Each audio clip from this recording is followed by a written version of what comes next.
Hello guys, तो मैं आज आपको सिखाने वाला हूँ सब्जी से भरपूर विटामिन वाली मैगी कैसे बनाए घर पर। तो चलिए शुरू करते हैं। हमें सारी सब्जी को अच्छे से काट लेना है।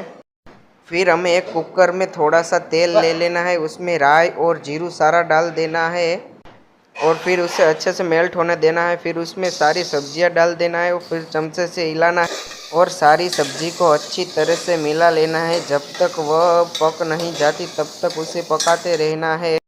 और फिर हम उसमें हल्दी डालेंगे, स्वाद अनुसार नमक डालेंगे और सबको अच्छी तरह से मिला लेना है। फिर हमें उसमें 1 गिलास पानी डालना है और फिर हमें गिप्पी मैगी का पैकेट डाल देना है। आपके पास जो हो वो डाल सकते हैं। हम 2 पैकेट डाल रहे हैं, आपके पास जो मैगी है वो आप डाल सकते हैं। और फिर हम उसको हिलाएंगे जब तक मैगी नहीं घुल जाती, तब तक हम उसको हिलाते रहेंगे। फिर हमें उसमें मैगी का मसाला डालना है। आपके पास जो मसाला है वो डाल सकते हैं। हमारे पास मैगी मसाला था इसलिए हमने वो डाला।